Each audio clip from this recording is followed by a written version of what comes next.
My name's Rich Harrington, and welcome to another edition of Understanding Adobe Photoshop. Today, we're going to take a quick look at the Camera Raw interface, which allows us to essentially develop our raw images. Now, RAW is a classification for files that's typically used to describe those digital photos that are shot with a particular digital SLR and stored in the native format by that manufacturer. So this is not a JPEG or a TIFF. As such, there's several different RAW formats available, depending if you're shooting Canon, Nikon, etc. So these will vary by manufacturer, but they all behave essentially the same. So once you choose to open a RAW file, the Camera Raw dialog box will open inside of Photoshop, which we're seeing here. And this is essentially reading in information handed off from the camera to the image. For example, you'll notice that the white balance is set to use the white balance as shot, or that the camera recorded. If this doesn't work for you, you can attempt to do an auto balance or try other things for things like if this was shot in daylight or in the shade. This is adjusting temperature and tint to match the type of lighting you are in, so you generally want to go with the correct setting. Usually as shot or auto will do the trick, but if that doesn't work for you, you can always come in and attempt to manually adjust this. Simply choose the white balance tool from the top here and click on an area that you know is supposed to be white, such as this tape or my backdrop here. And it will attempt to adjust the temperature and tint to match. Below this, then, in the basic development area here, we have the ability to do an auto adjustment as needed. And this will attempt to set things like exposure and some of the other properties. Adjusting exposure will either open up the shot or close it down and change the overall balance of light to dark. If your bright areas are overexposed, you can use recovery to pull them back down. And fill light works very well on the dark shadow areas to help lift them out. Now, if you overdo that, they'll become washed out, so don't do too much. But use of fill light with a little bit of blacks to balance it out is a good way to lighten your blacks but still preserve some contrast. You could play with the brightness as you need to, and of course play with the overall contrast, which adjusts the global contrast in the image. Clarity, vibrance, and saturation work very well as you're making image adjustments, although I do suggest that you zoom in to 100% when working with these adjustments so you can get a better idea of what's happening. We'll grab the hand tool and move that over a bit. We can add a little bit of clarity here, and you'll see as we make an adjustment a subtle change in the image. If you go too far, though, it's going to get a little bit pixelated. Vibrance is going to go ahead and increase the saturation in the areas that are not too saturated to begin with. So we often use vibrance when dealing with skies.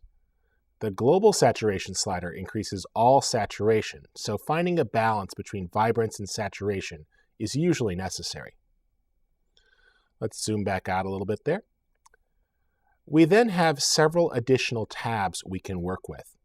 Our next tab offers a tonal curve, and we can do our own curves if we need to, or deal with some preset curves like a strong contrast curve, which helps pop the blacks a bit and increases the overall contrast in the image.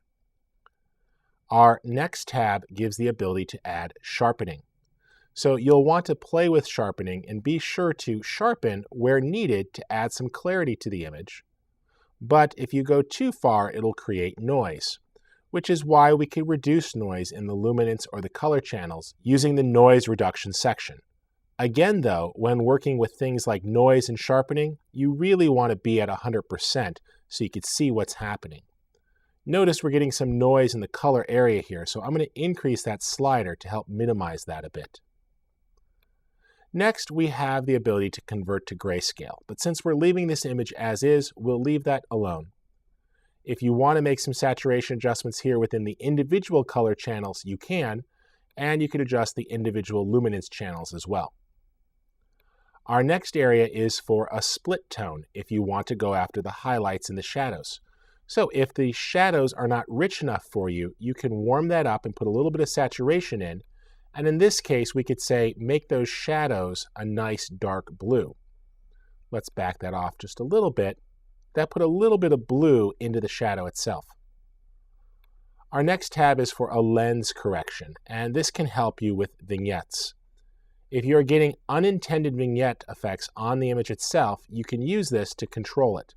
So as we adjust this here, you'll either see it will darken down the edges, or can open them back up and make it a bit brighter if your lens hood was causing some darkening, as it did here. Next, we have the ability to deal with the camera profile. I'm currently using Adobe Camera Raw 4.4, but you can choose to different profiles if you have them loaded.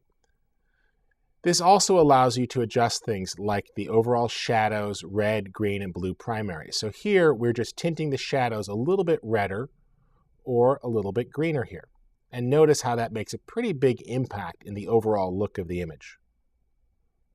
Our last setting here is for presets. So if you create some settings for a specific shoot, you could save those presets here and then reload them so they're available for the entire shoot. Normally with Camera Raw, you're going to use the default profile here, and you can load that, or switch, of course. But we'll stay with our default and make a subtle change here, putting just a tad bit cooler in our shadow area. There we have it. Notice we're seeing our warnings up here. If we click, we can actually see a preview, and this will warn us if we have any highlight being clipped, which we do not appear to. And let's check if any of our shadows are clipped. We seem to be okay there as well. Across the top are a few additional controls. We've already talked about the ability to white balance. You could choose to crop the image before you open it, as well as straighten it. And the nice thing about the straightening tool here is you just simply draw along a line and it creates it for you. So if I wanted to, we could make a pretty dramatic straighten and choose to get that image exactly where we want it. Let's just go ahead and drag back along the bottom edge there so it straightens it back out. And we could adjust the crop just a little bit. That works pretty well. If we needed to, we could actually get rid of red eye, but there's no person here, so there's no need. And then we could actually play with some of the preferences here if we needed to make changes to how it was going to be processed. And lastly, rotate the images. All in all, that works pretty well. The only other thing we can do is specify the size down here. If we click on this small area of text at the bottom here, we see that this is currently going to be processed at this resolution. If I click, it brings up a preset, and we could choose to process this as a 16-bit image, and we could choose to specify an exact size if we want. Notice the plus sign is indicating that the image is going to be resampled larger, and the minus sign would be a downsample. That's all great. We assign our resolution, and I'll go ahead and say to open that in Photoshop as a smart object. When I click Open Object, it will send it to Photoshop and open it up, and it will make the layer a smart object, which gives you the added flexibility you will need. There we go. The file's open. It's actually a smart object here, so if you were to double-click, it would actually send it back to the Camera Raw dialog box. For example, we could take the exposure down just a little bit and click OK. And you'll see that the smart object will actually update. So that's quite nice. You never actually have to get rid of the ability to use that. Now, we do have a dust spot here that got on the sensor, so let's go ahead and remove that. I'll make a new empty layer. And on this layer here, let's go ahead and select the clone tool. S for clone, and we'll tell it to go ahead and sample all layers. We can now get a bigger brush, right bracket, option click to set a sample point, and we'll simply clone above that. Notice we cloned above, which allows us to easily cover up the dust spot, but doesn't actually paint on the smart object itself. So, all in all, that worked very well, and you see how the Camera Raw dialog box can be used to develop your raw images. Now, there's lots to shooting raw, and it will be a change for some of you. But shooting in Camera Raw and developing in Camera Raw gives you much greater flexibility with your images inside of Photoshop. For Understanding Adobe Photoshop, I'm Rich Harrington. Be sure to check out our resource blog at rastervector.com and keep an eye out. We have a brand new book coming out that I think you're going to like. Thanks again.